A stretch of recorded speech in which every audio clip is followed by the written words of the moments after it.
17வது அத்தியாயம் 23வது வசனம். தப்சீர் எப்படி கசீர் எடுத்து பாருங்க. இன்னும் எவ்வளவு அறிஞர்களுடைய அறிவுரைகள் அந்த இடத்துல குடுக்குறாங்கன்னு சொல்லிட்டு இதெல்லாம் சும்மா வெள்ளிக்கிழமை ரமலான்ல மௌத்து வீட்டுல ஓதிட்டு தூக்கி வைக்கிறதுக்கு இல்ல, நம்முடைய வாழ்க்கையின் வழிகாட்டி. இதை எடுத்து படிச்சாதான் அல்லாஹ்வுடைய தூது செய்தியை நம்மளுடைய வாழ்க்கையில எடுத்து நடக்க முடியும் இல்லையா?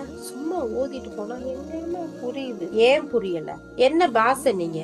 எது உங்களுடைய மதர் டங்? அந்தந்த தாய்மொழியில தாய் பாசையில இன்னைக்கு தரிச்சுனம் வந்துருச்சு. என்னென்னவெல்லாம் எடுத்து பார்க்க தெரியுது. தேவையில்லாத இன்டர்நெட்டுக்கு போய் தேவையில்லாத இன்னொருத்தவங்களுடைய பேஸ்புக், இன்ஸ்டாகிராம, இன்னும் என்னமோ அதையெல்லாம் பார்த்து அங்க என்ன நடந்துச்சு தெரியுமா, இங்க என்ன நடந்துச்சு தெரியுமா, அட உனக்கு ஊர் உலகம் தெரியலையான்னு எல்லாம் பேச தெரியுது இல்ல. படைச்ச ரப்பு நீ எப்படி வாழணும், எப்படி உன்னுடைய உறவுகளை பேணணும், உன்னுடைய குடுக்கல் வாங்கல் எப்படி எல்லாம் எல்லாம் சுகானத்தால அழகா பட்டியல் போட்டு காமிச்சிருக்கானே. அதை படிக்கிறதுக்கு நேரம் இல்லையா? நாளைக்கு கேட்பான்ல.